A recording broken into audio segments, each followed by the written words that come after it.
Ladies and gentlemen, when you watch this, President Trump will have been impeached by the House of Representatives. Nobody cares. Nobody cares. Nobody cares. Nobody cares. Nobody. Really, nobody cares. Impeachment poll numbers have gone down for Democrats. More people support President Trump when it comes to this nonsense. And his approval rating has gone up.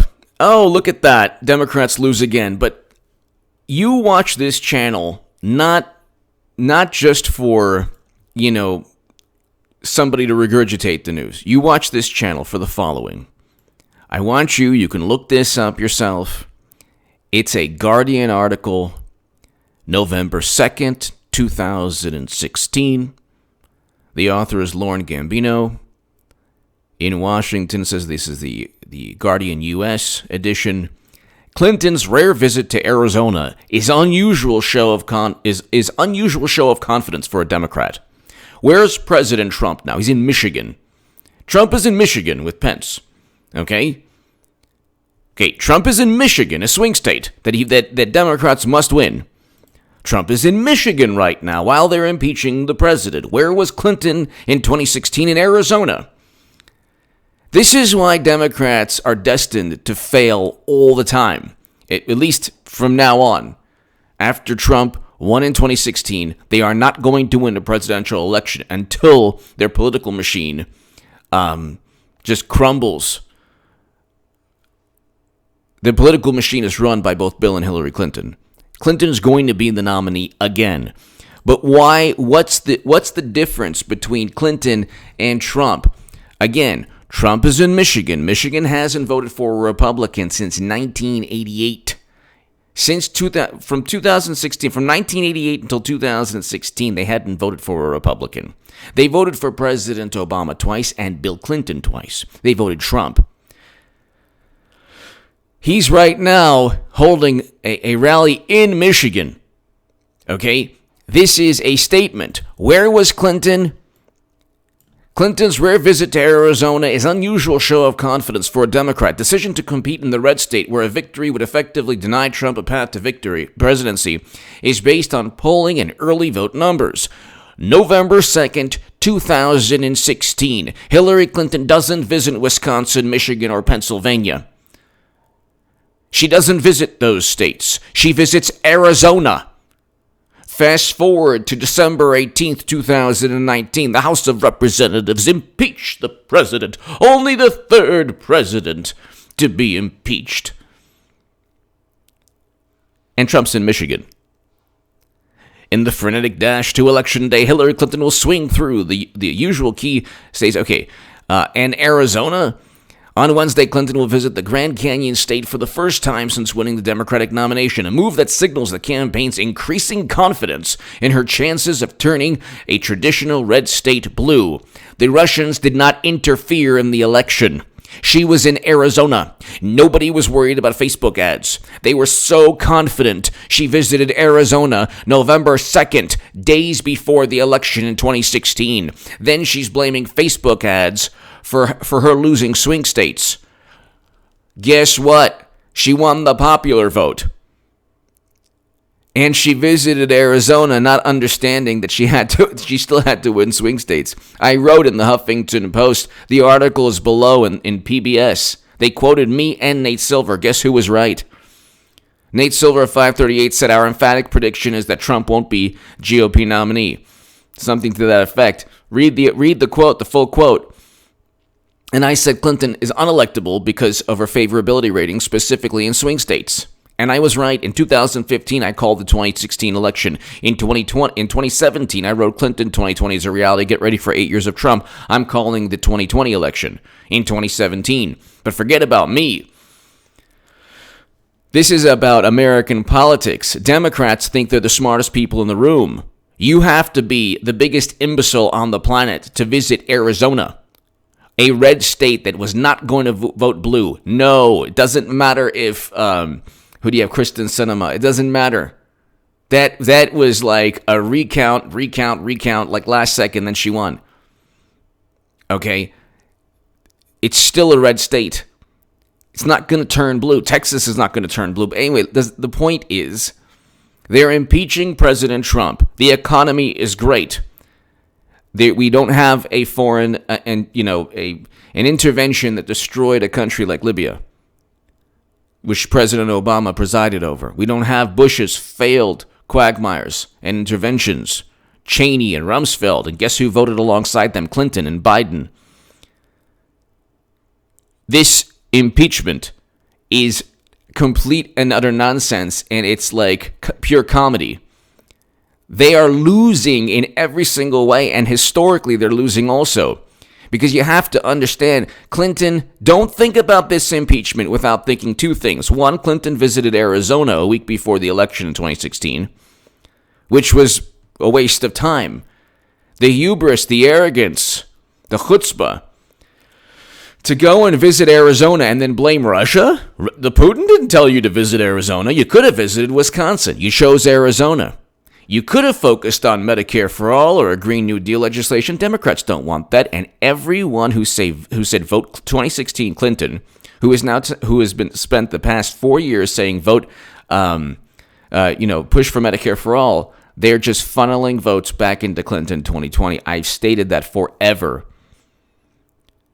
To be a person on the left is a miserable existence, and this is a sad reality.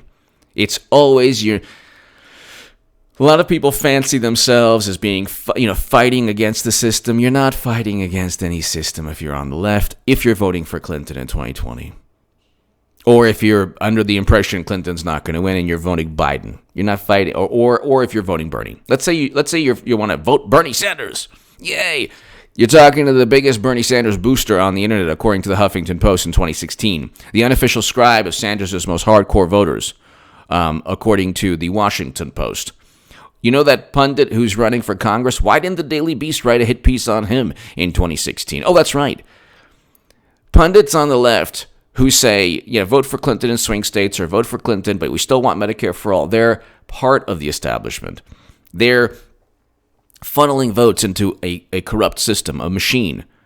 Democrats, you have a better chance voting for Mitt Romney in 2024 and hoping you get Medicare for all than voting for any Democrat, because the Democratic Party does not want all the policies that they pander to their most idealistic voters about. They don't want Medicare for all. They don't want Green New Deal legislation. They talk a big game. They don't want any of this. They voted for a resolution. How pathetic do you have to be if you really believe the world's going to end because of climate change and you're okay with Democrats voting for a resolution?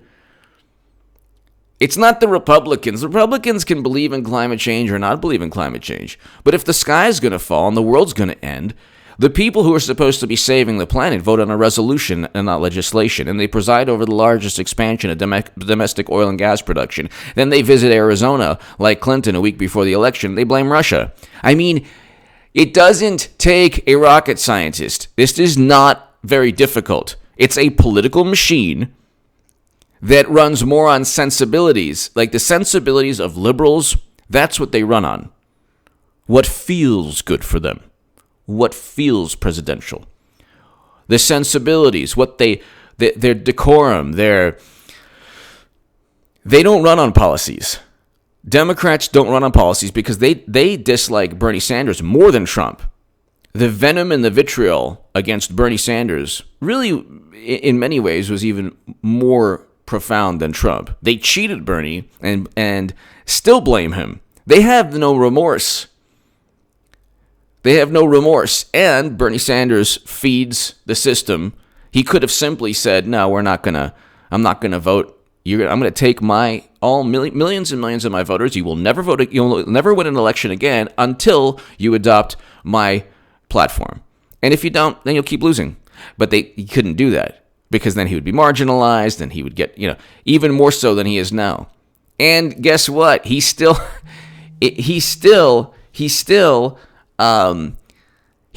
possibly, theoretically, he's up there, but he's not going to win. But you could say that, it's possible that he wins.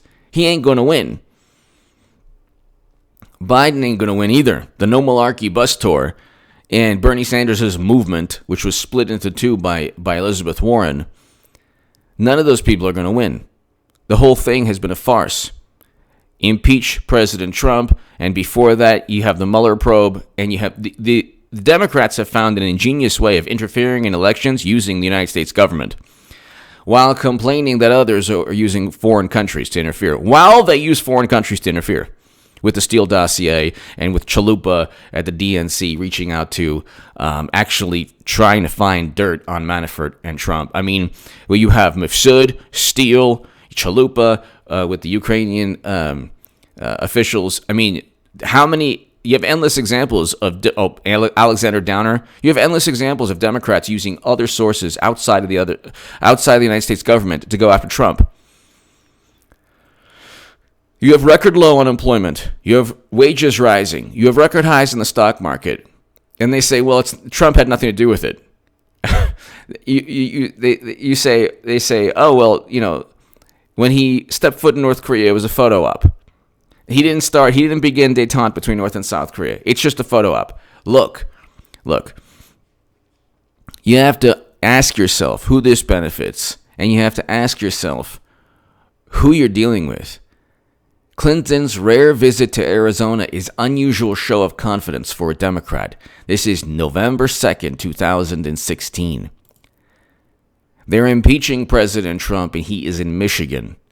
A week before 2016, she visited Arizona, then blamed Russia for losing swing states. Okay? And Trump is in Michigan right now. So do you have to ask yourself, who's smarter? Who's better at politics? Who understands the pulse of the American people? Do you really need to ask yourself, who is the sinister, corrupt element of American politics? It's not. It used to be Cheney, Rumsfeld, and Bush. Now it's the Democratic Party, run by Madam Secretary. They impeached President Trump based on complete nonsense. Then you have. I mean, look. They try to make this into lore and this mythology. Oh, he's an impeached president. Nobody cares. The average American sides with him. But here, key dates in impeachment inquiry into Trump. U.S. News, April 21st. President Donald Trump speaks with then President Zelensky to congratulate him on his victory. So Zelensky basically said there was no corruption. There was no leverage. He didn't leverage. There was no pressure. Okay, but here, the word corruption is not mentioned in the rough transcript. Oh my God, it's not mentioned. Oh no. So everything is money flowing into the Clinton Foundation, plausible deniability. You can't prove that UBS and Boeing and weapons deals from countries and 85 donors that gave $156 million into the Clinton Foundation and met Clinton. You can't prove that Uranium One officials giving money into the Clinton Foundation and then getting their deal, President Obama not vetoing their deal. You can't prove anything. You can't prove that. But with Trump, well, the word's not mentioned, and so he meant this and that, July 3rd. Okay, Lieutenant Colonel. He testified later that he received a notice from the State Department. Quote, that's when I was concretely made aware of the fact that I was that there was a hold placed. Okay, so what? So what if there's a hold placed in military aid to the Ukraine? First of all, it was lethal aid, which President Obama never gave. Secondly, the reason it was withheld was because of corruption, which is exactly why, Biden states that he forced the Ukraine to fire a prosecutor. Oh, you believe Biden, but you don't believe Trump. Oh, because he wanted to interfere in the election a year before. Clinton, this is a shameful, very overt, transparent attempt by you-know-who. Matt Clinton's going to be the 2020 nominee, but this is he's doing it again. He's doing it again. This is neuroses. This is a neuroses. This is he's cheating. You visited Arizona a week before the election. You cheated yourself after you cheated Bernie Sanders, who, when you look at the whole thing, I mean, now he's basically part of the whole nonsense. July 10th.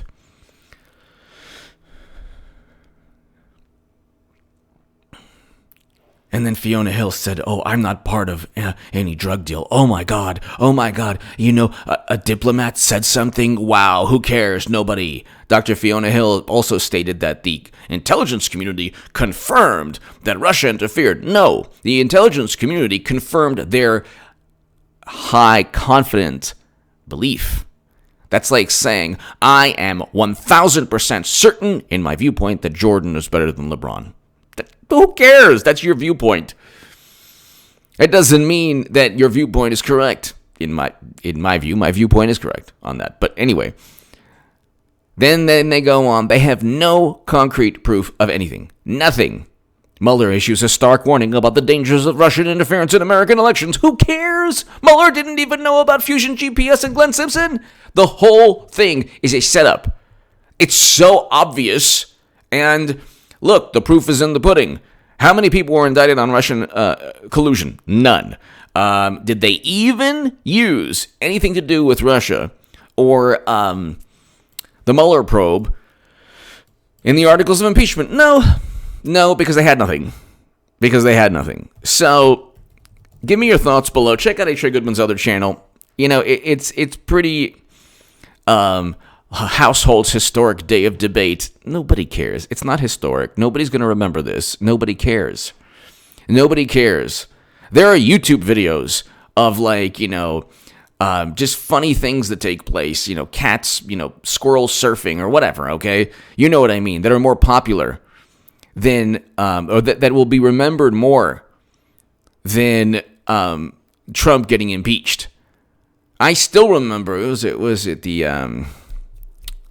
what was that? Honey Badger. The Honey Badger videos were great. Honey Badger don't care. So those are Honey Badger videos. That's old school. Very old school. So here, let's see how many. Okay, so, yeah. So anyway, the point is, that'll be, the Honey Badger videos will be remembered more than the historic day of impeachment. Here, 7.2 million views. Python versus Honey Badger. Oh my God. Versus Jackal. Fighting each other. Oh my God. That is no joke. Oh my goodness. Look at that. That's nuts. Well, that's 9 million views. I'm sorry. So there you go. Anyway, the point is more people will be caring or watching the Honey Badger battle its enemies than, Biden fighting cornflakes or this impeachment nonsense. Nobody cares. It's so pathetic too. It's so sad. Like, it's so sad. They're like, oh, this is an historic day. Man, the polls show that Americans back Trump. You know, the polls, you could just look at the polls and they say, oh yeah, we actually support for Trump improved, did not decrease. And support for impeachment decreased. The more that they look, the more media spin, the more coverage. When was the last time the media tried to push something and then people lost interest? Usually, if it's Bush's foreign policy or President Obama's Nobel Peace Prize or whatever, they like push it, and it's almost ingrained in the American consciousness. And then people realize, oh my God, what were we thinking? With this, the media was like, oh my God, he tried to cheat again. He didn't cheat the first time. Democrats cheated and they lost. And like I said when I started this segment, you cannot try to look at this impeachment from the vantage point of Clinton going to Arizona. Because that's where the arrogance is, where it all starts. It's not just about, okay, a shameless political stunt. It's about the arrogance, the hubris. They visited Arizona. And if you look at the campaign emails, they actually propped up Donald Trump. So they were actually working to prop up Donald Trump because they didn't think that he could be elected. And they lost on... Look, the Democrats live a miserable existence because they're constantly trying not to be mortified. And they're constantly mortified. They're constantly losing. And you want to talk about election interference a dossier that was used to compile FISA applications where there were 17, not mistakes, deliberate attempts at deception. And this is the issue. Everyone knows this. Everyone knows this. They gamed the system to go after Trump. Clinton did commit crimes with servers with top secret intel. Trump did not. Now he's getting impeached. But look, they have to because it's payback. Clinton got impeached for what he actually did. Trump's getting impeached for something he didn't do. So to them, it's just fine because his personality is horrible, according to them. I think Trump's personality is great for the most part. For the most part. Some things I would say that he's just not. If it's like women, he shouldn't go after them too hard on social media. But other than that, his personality is hilarious. Anyway, he's at Michigan. Check it out. Trump is in Michigan. And Democrats are impeaching the president and losing support. And then they're going to complain again. Give me your thoughts below. Thank you so very, very much. Check out H.A. Goodman's other channel right now. Clinton will lose to Trump. Clinton's going to lose to Trump again in 2020, and it's going to be like this biblical, monumental moment of reckoning for Democrats. Give me your thoughts. Thank you.